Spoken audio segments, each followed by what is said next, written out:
بسم الله الرحمن الرحیم. اما سفینه برش میگه که من او کشتی رو وقتی که پاره کردم یا شکستاندم او هدفمند بود. چرا؟ اما سفینه تو فکانت لمساکین، این کشتی از مردمای چی بودن؟ مسکین بودن و اینا ما و شما را گرفتن در کشتی خود سوار کردن، امرای ما و شما یک احسان کردن. مردمای مسکین و فقیری هستن که از طریق همین کشتی رانی یا بر خود نفقه چی میکنن؟ یعملون فی البحر، کار میکنن در بحر. فاردت ان اعیبها، من این خواستم که معیوب بسازم. معیوب چی معنی؟ یعنی خواستم که همین کشتی را یک کمک زخمی و خراب بسازم، شکست.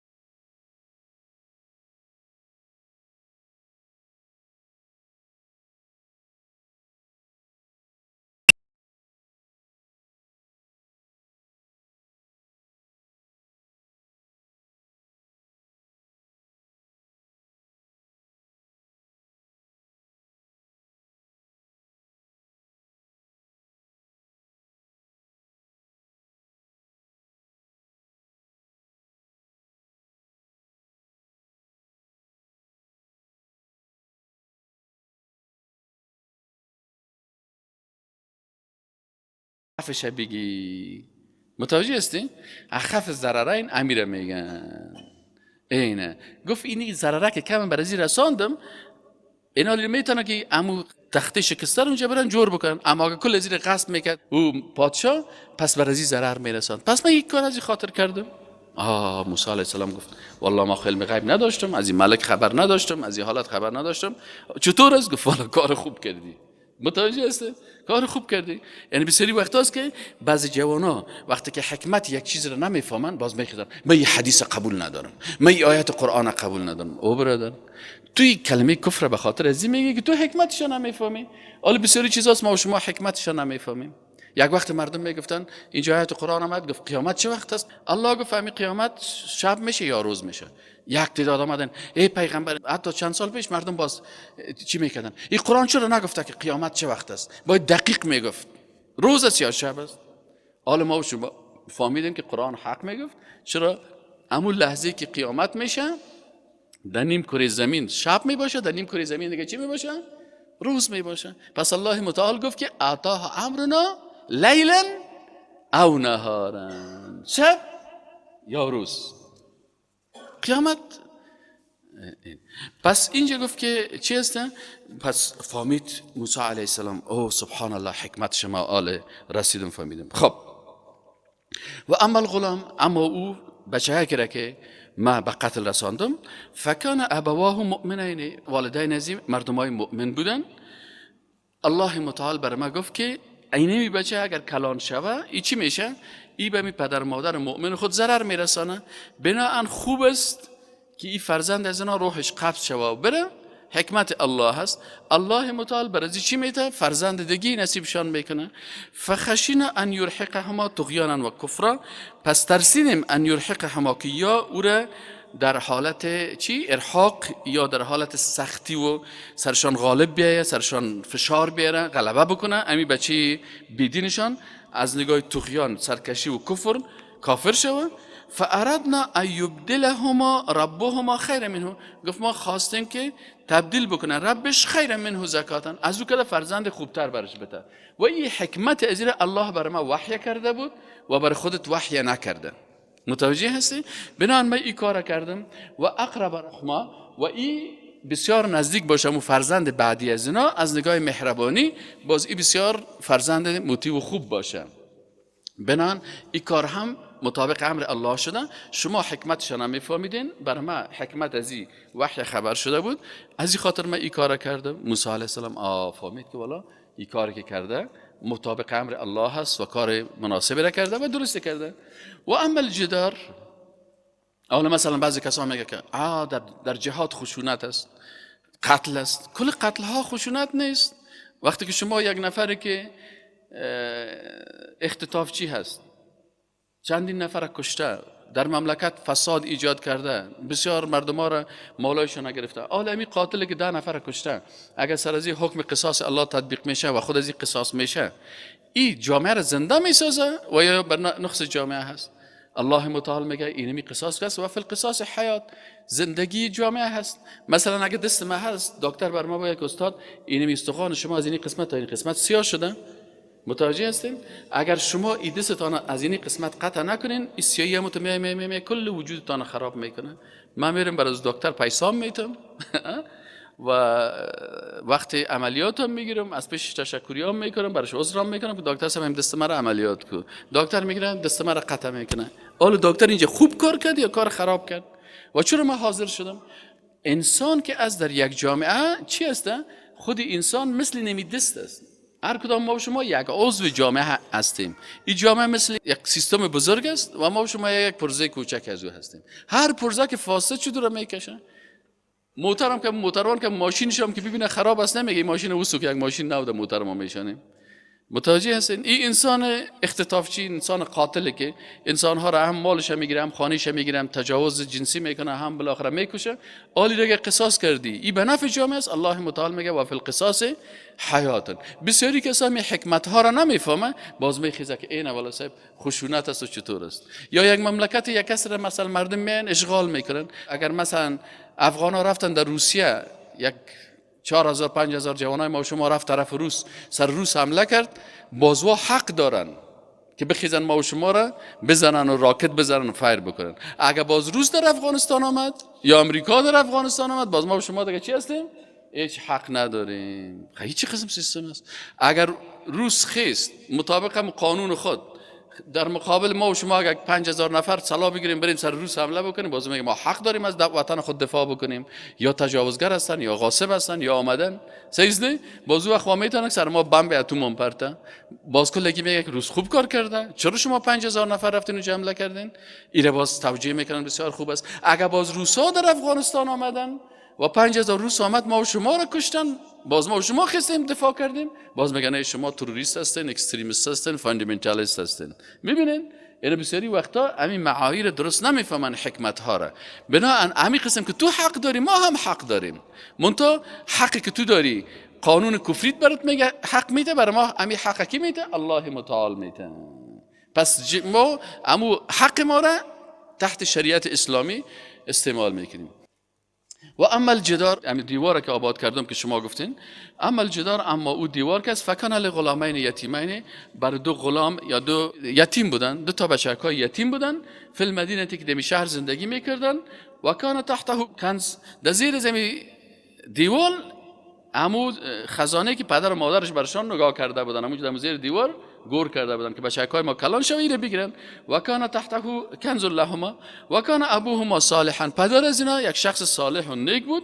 الله متعال به خضر علیه السلام وحی میکنه که در زیر زمین کنز است و این کنز موسی علیه السلام ندیده. از این خاطر ما عقیده داریم که پیغمبرها علم غیب نداره. اگر موسی علیه السلام علم غیب می داشت، این درس کل شمی است که موسی علیه السلام با وجودی که پیغمبر است، اول العزم است، الله کتش گپ زدن، شخصیت بسیار عالی است، اما علم غیب نداره. بعضی کسا افراط میکنن در شخصیت پیغمبرها و در شخصیت اولیاء الله، باز میگن کل از یا غیب میفهمیدن. حالا موسی علیه السلام اگر غیب میفهمید چی نیاز داشت که این حکمت ها را خضر علیه السلام برش میگفت؟ چون برای غیب یک چیز است، علم غیب و اخبار عن الغیب.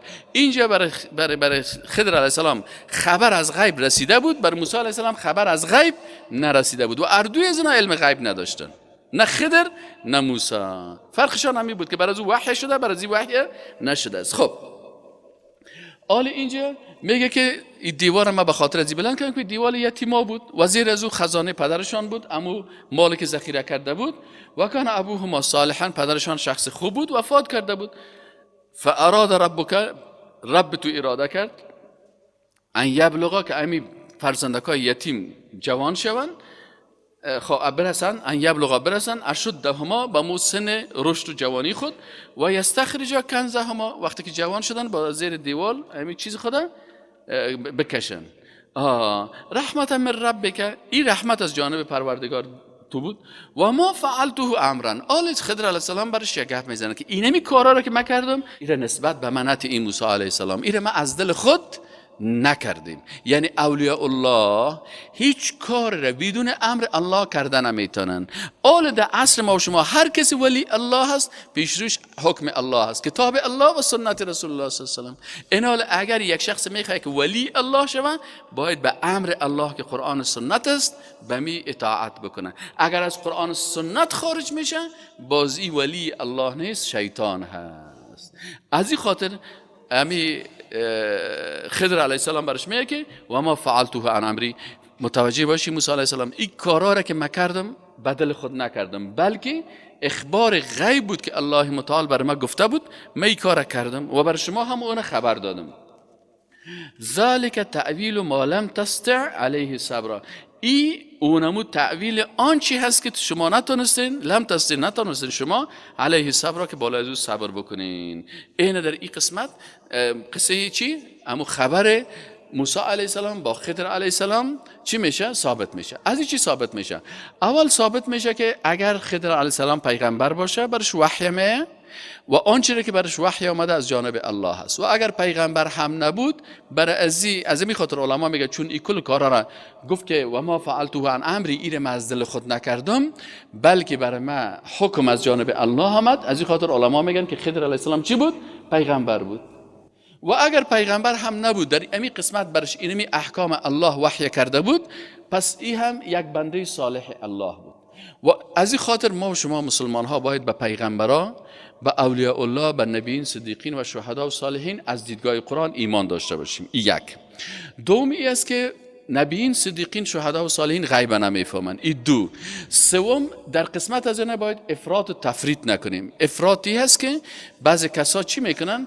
شخصیت پیغمبرها را و شخصیت اولیاء الله را اقدر بلند میبرن که صفات الله را بر از اونا میتن. پس ما و شما باید صفات الله را بر از اونا نتیم، ولی به اونا ایمان داشته باشیم، اقرار داشته باشیم، احترام داشته باشیم، محبت داشته باشیم و هر کاری را که اونا میکنن مخالف باید با امو شریعت الله نباشه. خضر علیه السلام هیچ کار مخالف شریعت الله نکرده بود. متوجه هستین؟ منتها بعضی اوقات از بعضی کارها هست که ظاهرش ما و شما حکمتش نمیفهمیم. این حال هر حکم شرعی که است از این همی ثابت میشه که هر حکم شریعت اسلامی که است این حکمت داره، ولی ما تو حکمتش بسیاری وقتا نمیفهمیم. این حال اگر ما نمیفهمیم حکمت یک چیز را، خود ما باید پیش یک عالم دانشمند به قرآن و به سنت مراجعه بکنیم تا که بفهمیم. اما اگر نفهمیدیم من باید تسلیم شویم، چرا که کتاب الله و سنت رسول الله صلی الله علیه و سلم هر چیزش حکیمانه هست. متوجه هستین؟ چرا ما و شما عقیده داریم که الله ذات حکیم است. اگر کسی ذات حکیم یقین داره و از اسماء و صفات الله یکی از احکام شمی است که مسلمان واقعی کسی است که اسماء و صفات الله را بفهمه، مطابق از او زندگی بکنه. حالا مثلا ما نام حکیم الله را فهمیدیم که الله با حکمت است، پس ما و شما باید مطابق از این زندگی بکنیم که هر حکم الله که است او به اساس حکم ذات حکیم است. حکمت شما بفهمم یا نفهمم، پس او به منفعت جامعه است. از این خاطر ما و شما بسیاری وقتا یک کار را میکنیم 15 سال بعد میفهمیم که حالا ما همین کاری که مطابق قرآن و سنت کردیم این کار بسیار خوب بوده. 15 سال پیش اگر ما از عقل خود یک کار کردیم حالا میفهمیم که 15 سال پیش من بسیار بی عقل بودم. متوجه هستین؟ این حال هر سال شما عمل که هستین هر کدام تا حساب کنین، عمل مثلا هستی 20 ساله سیز نه ده 18 سالگیت میگفتی من از کلی که بسیار فهمیده هستم، حالا خودت میگی 18 ساله من لوده بودم. اگر من 18 ساله امی عقل آل را می داشتم، باز من این پانزه اختیار نمیکردم، فلانی پانزه اختیار میکردم، این فاکولتر اختیار نمیکردم، اونو فاکولتر اختیار میکردم، این کارا نمیکردم، او کارا میکردم. امی من مثلا 53 ساله یک وقتی که من مثل شما وارد در مرحله لیسانس و ماستری بودم، ماستری هم گرفتم، پس اینجا که آمدم گفتم دیگه از مکده هیچ هوشیارتر نیست. حالا خودم میفهمم که این آدم 10 سال بعد 15 سال بعد خودش میگه سر خود حکم میکنه که من بی عقل هستم. پس کسایی که همیشه سر عقل خود میکنه، باز یک وقت میفهمه که من بسیار بیعقل هستم. مثل فرعون میگفت انا ربکم الاعلی، من خدایتان هستم، معبود بزرگتان هستم. وقتی که ملک الموت دید فهمید که او من بسیار بیعقل بودم. گفت حالا تسلیم شدم. گفت نه بی وقت تسلیم شدی، در وقت باید مسلمان میشی، در وقت جان کندن مسلمانی قبول نمیشه. ایناله نوبت میرسه به ذوالقرنین. و یسالونک عن ذوالقرنین، الله متعال میگه ای رسول الله صلی از شما در مورد ذوالقرنین پرسان میکنن. یک شخصی بود، یک انسانی بود، انسان خوب بود. ایده بعضی کسا میگه سلطان سکندر ذوالقرنین، اما این سلطان سکندری که در تاریخ آمده و مناطق فتوحات کرده و مثلا کافر بوده او نیست. این ذوالقرنینی که در اینجا ذکر شده او هم ذوالقرنین مسلمان و دیندار هست. قل سأتلو علیکم منه ذکرا، برشان بگو که سأتلو ما بر شما تلاوت میکنم منه از او ذکران، بعضی از چیره پند و نصیحت هایی که از ذوالقرنین باید بگیرین. انا مکننا له فی الارض، الله متعال میگه ما برای ذوالقرنین امکانات دادیم. و الله متعال وقتی که امکانات برای یک کس میته، کافر و بیدین الله امکانات نمیته. و اگر امکانات بعضی هم برای بعضی کافرها میته، او دیگه باز امکانات موقتی و خراب است. برای ذوالقرنین میگه ما بعضی امکاناتی را دادیم و آتیناه من کل شیء سببا، و از هر چیزی بر از او یک سبب دادیم. چی معنی؟ یعنی این از نگاه عسکری سبب جمعش اسباب است. ما و شما در عالم اسباب زندگی میکنیم. از این خاطر علامه ابن تیمیه رحمه الله یک قاعده بسیار خوبش میگه در قسمت اسباب دنیوی. حال اینجا الله متعال میگه که ما برای ذوالقرنین سبب دادیم، یعنی از هر چیز اسباب دنیوی خوبش داشت، اسباب اقتصادی، اسباب جنگی، اسباب لوجستیکی، اسباب مثلا علمی، اسباب فیزیکی، کل امی اسبابی که در عالم اسباب است میگه الله متعال میگه ما برزی داده بودیم. علامه ابن تیمیه رحمه الله میگه ترک الاسباب جنون. اینال میگه ترک الاسباب چی هست؟ ترک اسباب چی هست؟ جنون است، دیوانگی هست. کسی که از اسباب دنیوی استفاده نمیکنه، مثلا تو مریض هستی، دندان درد هستی، پیش دکتر دندان نمیری که دندانت چی کنی؟ امو کرم خوردگیشه یا برش دوا بگیری یا اصلاح بکنی. اگر پیش دکتر نمیری دیوانگی هست. اگر نیاز به گرده درد میکنه پیش دکتر متخصص یورولوژی نمیری، این دیوانگی هست. این عالم میگه که ترک الاسباب جنون، ترک کردن اسباب دیوانگی هست. والاعتماد علیه کفر، اما تنها به اسباب اعتماد کردن بازی کفر است. از این خاطر ما مسلمان ها باید چی داشته باشیم؟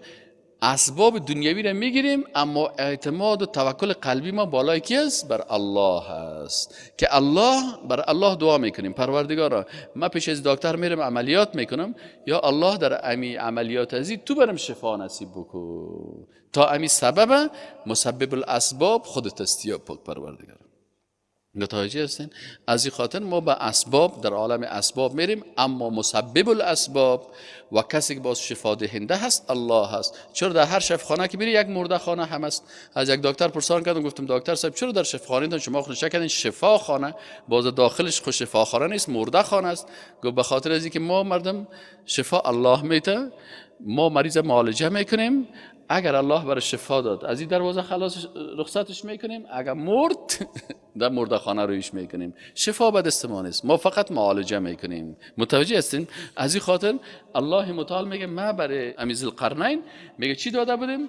برش اسباب زیادی را داده بودیم. انا مکننا له فی الارض و آتیناه من کل شیء سببا، یعنی از هر چیز اسباب داده بودیم. یعنی الله یک کسی را که عزت میته و خوبی میته اسباب مختلف میته. پس شما مسلمان ها کوشش بکنین که اگر میخواین از این درس، قصه نیست، از یک درس بگیرین. شما اگر میخواین اما تو ذوالقرنین که پیروز شد در بسیاری از مسائل، شما هم پیروز شین، باید تمام اسباب دنیوی را بگیرین.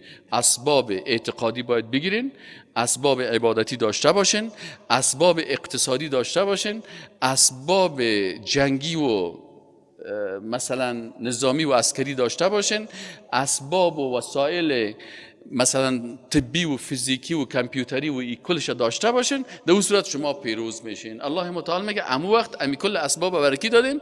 برای ذوالقرنین دادیم. اول بسیاری مسلمان ها هستن یک تعداد اسباب معنوی را میگیرن، مادی را ترک میکنن. این هم سکولاریسم است، بعضی کسا دو قسم سیکولر هست، یکی سیکولرهای مادی داریم، یکی سیکولرهای معنوی. سیکولرهای مادی هستن که مادیات میگیرن، معنویات رد میکنن، میگن ما دین از سیاست جدا میکنیم. همین گپ از این معنا هست که یا سیکولرهای مادی هستن، میگه سیاست ما خود ما کار میکنیم و دین دیگه چیز نداشته باشه. سیکولرهای معنوی باز کسایی هستن که نه ما دینداری نمیگیریم، در دنیا غرض نداریم، با خوب و بد خلق جهان کار نداریم. هر دو از سیکولر هستن، سیکولرهای مادی ماتریالیست و سیکولرهای فکری و اعتقادی. انسان مسلمان چی است؟ میگه نه ربنا آتنا فی الدنیا حسنه و فی الاخرة حسنه. هم باید اسباب دنیوی رو بگیری و هم اعتقاد و ایمان معنوی رو داشته باشی. هر دوی از مثل اصحاب رسول الله صلی الله علیه و یک جای میکنی، مثلا صلاح گرفتن، مهمات گرفتن، رسول الله صلی الله علیه و لشکر جور کرد، لشکرشان حرکت کردن، آمدن در بدر، لکن دمیم امکاناتی که به دست خودشان بود عالم اسباب رسول الله هم کار گرفت، باز دموجه هم دست خود به الله بلند کرد، معنوی چی کرد؟ استغاثه بر الله کرد، به مخلوق نکرد. استغیثون ربکم. متوجه هستین؟ آل الله متعال حتی اذا بلغ مغرب الشمس، وقتی که میگه امی ذوالقرنین ها دید امی آفتابه که تغربو، که غروب میکرد فی عین حمئت، در یک چشمه بود که اونجا گل سیاه زیاد داشت. چشمه هست گل سیاه هست. و وجد عندها قوما، دید که در اون قسمت آفتاب غروب کرد. یعنی شما اگر در بحر باشین، ما وقتی که در بحر سفر داشتیم، چند دفعه ما سفر بحری هم داشتیم، در سفر بحری وقتی که شما از کلکینه که کشتی سیل میکنین، امی آفتاب که میشینه تو فکر میکنین در داخل بحر غروب میکنه. او اصلا آفتاب میره دیگه متونه او چیز میشه، تو فکر میکنی که والا می در بین بحر غروب کرد. یعنی میگه این هم در جایی رسید که همونجا آب بود و فلانی بود، آب سیاه رنگ مثل بحری سیاه واره. نه اینجا میگه چی شد؟ همینجا آفتاب چی کرد؟ غروب کرد. خب در نزدیک از این چشمه چی بود؟ میگه وجد عندها قوما، در اینجا قوم را دید که میگه ما برش گفتیم ای ذوالقرنین، الله متعال برش میگه ای ذوالقرنین اما ان تعذب و اما ان تتخذ فیهم حسنا، یا که مردم عذاب میکنی یا در قسمتشان از حسن نیکویی استفاده میکنی. قال اما من ظلم، گفت اما هر کسی که ظلم کرده جنایتکار است، فسوف نعذبه، او را باز ما تعذیب میکنیم، ثم یرد الی ربه، باز او برمیگرده به پروردگار خود، فیعذبه عذابا نکرا، یعنی ظالما را ما در دنیا جزا میدیم و الله متعال در آخرت هم این جزا میده. در دنیا توسط جهاد سرکوبش میکنم ذوالقرنین گفت، و در آخرت هم الله متعال باز عذابش میده. و اما من آمن، اما اگر از این مردم کسایی بودن که ایمان داشتن و عمل صالحا، اعمال صالحه کردن، جنایت نکردن، قتل نکردن، ظلم بر دیگران نمیکنن، فلو جزاء الحسنى، باز ما هم بر از او پاداش چی میتیم؟ بسیار نیک میتیم. و سنقول له من امرنا یسرا، و سنقول و میگیم له بر از من امر ما، از امو احکامی که ما شریعت تطبیق میکنیم، یسرا آسانی ها را برشان بیان میکنیم که در شریعت الهی که است سختی نیست، آسانی هست، دوستی هست، محبت هست، اقتصاد هست، آرامش جامعه هست، آرامش روانی هست، تمام خوبی های جامعه هست. ثم اتبع سببا، باز میگه امی ذوالقرنین رفت پیش گرفت اسباب دیگره، رفت پیشتر رفت، حتی اذا بلغ مطلع الشمس، در یک منطقه دیگر رسید که اونجا نه دیگه آفتاب طلوع میکنه، وجدها تطلع على قوم، در وقت طلوع آفتاب وقتی اونجا میرسه میبینه که آفتاب طلوع میکنه بالای قومی که لم نجعل لهم من دونها سترا، که لم نجعل لهم، که ما نگردانیده بودیم بر از اونا، من دون هزمی آفتاب سترا، پرده. یعنی مردمای غریبی هستن که نه خانه دارن و نه خیمه دارن و امکانات خوب دارن، در بیچاره در جاها و در مغاره ها و اینجا چی میکنن؟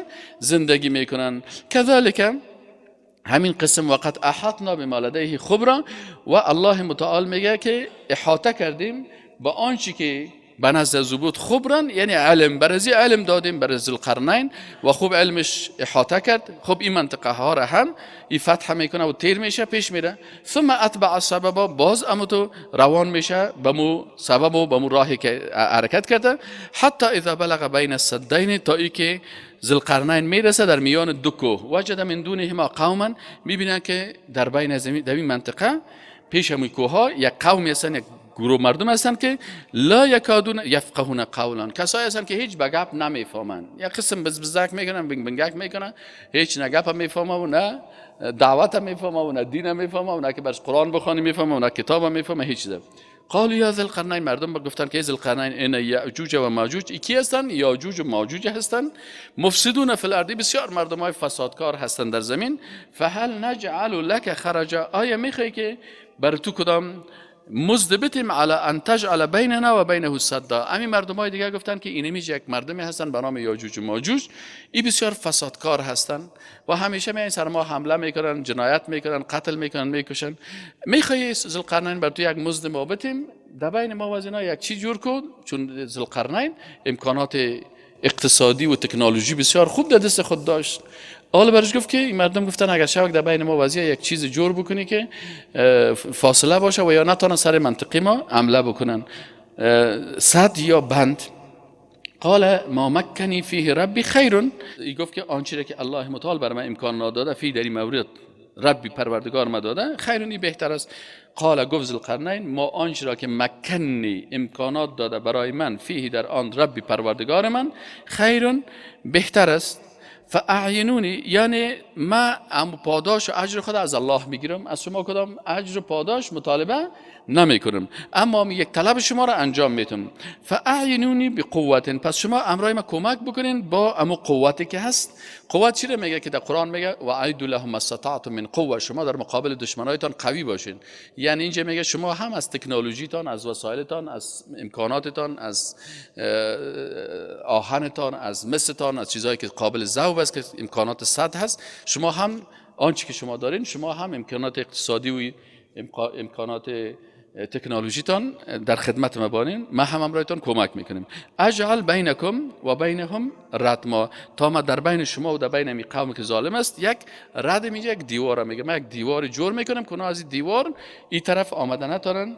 آتونی زبر الحدید، بیارین بر من تخته های آهن را. یعنی سعی کنین، حتی قرآن ما و شما را میگه که شما همیشه از این وسایل تکنولوژی که میتونه شما را از دشمنای اسلام، از دشمنایتان نجات بده، از این استفاده بکنین. در اینجا تکنولوژی در زمان ذوالقرنین چی بود؟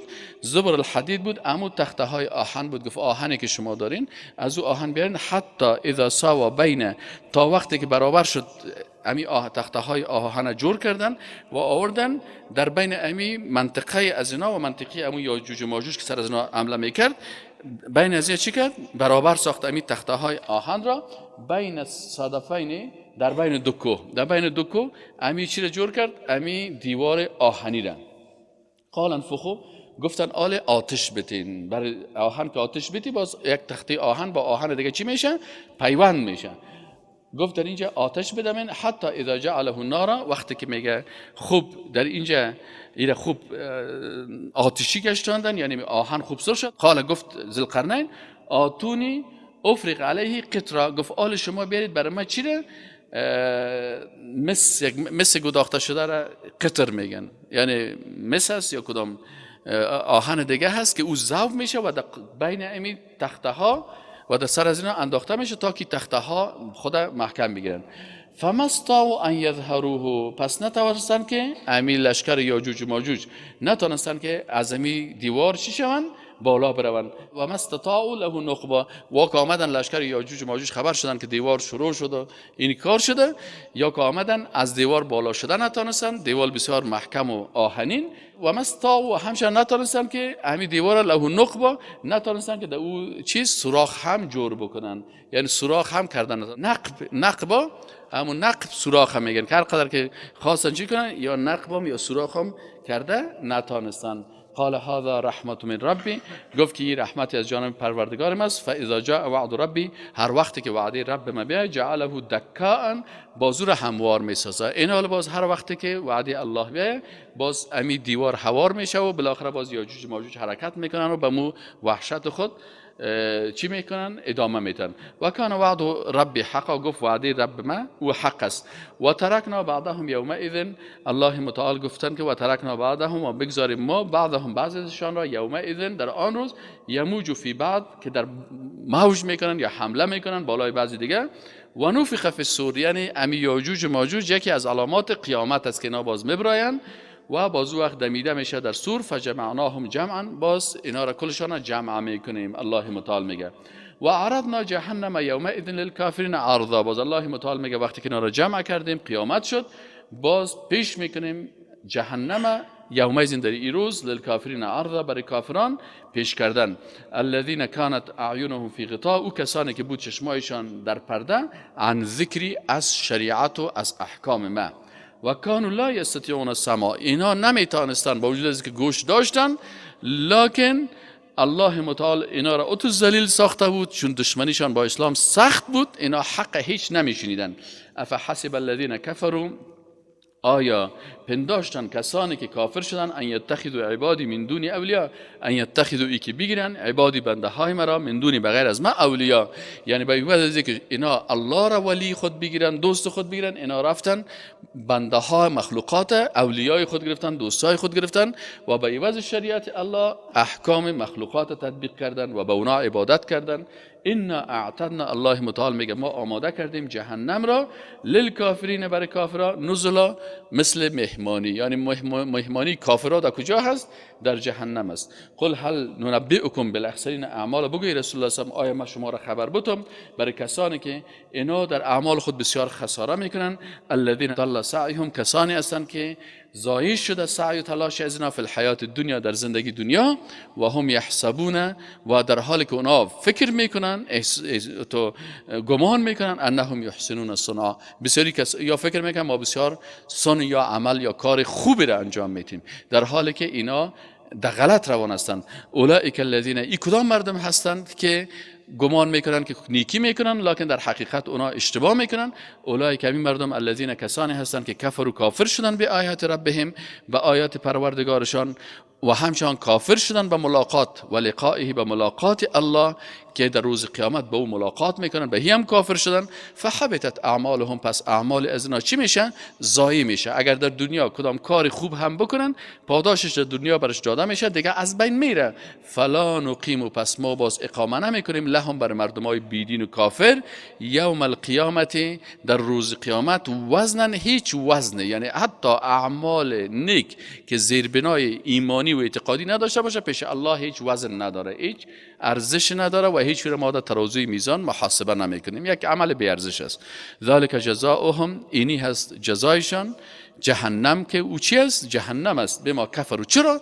به خاطر از اینکه اینا حق پوشاندند. کفران چی است؟ پوشاندن حق، پوشاندن عدالت، پوشاندن انصاف، پوشاندن شریعت عادلانه الهی، ایره پوشاندن و ایره کفران کردن و ایره ناسپاسی کردن.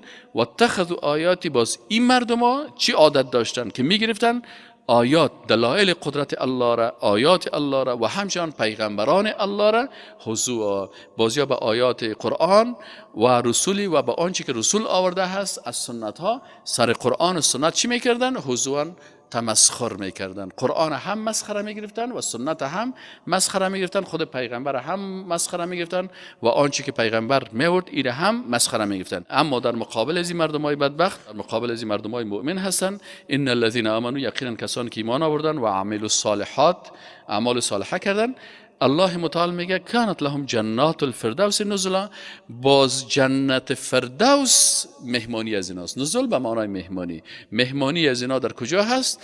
اینا برای اینا مهمانی داده میشه در جنات فردوس، یعنی باغهای جاودانه. خالدین فیها، همیشه در اینجا می باشن. لا یبغون عنها حولا، هیچ وقتی لا یبغون، هیچ وقتی ها نمیخواین که از این برگردن. اتو نعمت های الله برشان میتن که از این نعمت ها راضی میباشن و هیچ وقت نمیخواین از این نعمت ها دور شون. حالا الله متعال میگه شما بنده ها به اندازه توانایی خود دلایل قدرت الله را بیان میکنین، اما قدرت الله و صفات الله و نعمت های الله اینقدر زیاد است که اگر آب بحر چی شوه، رنگ شوه و قلم هم چی شوه، امی تمام نیها قلم شوه، نمیتونن که چی کنن، امی نعمت های الله را و قدرت الله را بیان میکنن. قل بگوی رسول الله صلی الله علیه و آله لو کان البحر مدادن، اگر بحر، آب بحر چی شوه، مدادن، رنگ شوه و رنگ سیاه شوه، لکلمات ربی، به خاطر نوشتن امو کلمات پروردگار تو، عظمتش، قوتش، قدرتش، دلایل قدرتش، نعمتهاش، لنفد البحر، پس بحر ختم میشه، فانی میشه، از بین میره، قبل ان تنفد کلمات ربی، پیش از اینکه ختم شوه امو سخنهای پروردگار من. ولو جئنا بمثله مددا، و اگر چی ما باز بیاریم به مثل همین آب بحر، یک بحر دیگر هم بیا چی شوه؟ مددگار و کمک شوه، یعنی او هم کمک شوه. قل بگوی رسول الله صلی الله علیه و برای مردم درس عقیده بده و برشان بگو که انما انا بشر، شما در قسمت ما افراط نکنین، صفات الله را بر من نتین، مرا بسیار مدح و نعتخوانی افراطی نکنین، اما قدر بفهمین که انا بشر، من بشر هستم، مثلکم مثل شما. و امی قسم که شما غذا میخورین، مادر دارین، پدر دارین، ما هم از مادر و پدر تولد شدیم، ما هم مثل شما غذا میخورم، در مارکت ها میبرایم، انا بشر مثلکم. لکن فرق ما با شما فقط در یک چیز است که یوحا الیه، بر ما فقط وحی میشه، اخبار غیب از جانب الله، قرآن عظیم شان و سنت رسول الله صلی الله علیه و بالای ما وحی میشه. انما الهکم اله واحد، اما اله شما او کسی که ذاتش باید عبادت بکنین و شریعت و قانونش تطبیق بکنین، اله واحد، معبود یگانه هست که الله هست. من بنده هستم، نه شریعت بر شما میسازم و نه هم مستحق عبادت هستم. الله متعال است که ارزش ها را تعیین میکنه، حلال، حرام، خوب، بد، حق، باطل، کلش الله معلوم کرده، بیان کرده. اونمو الله هست که ذاتش عبادت میشه و شریعتش تطبیق میشه.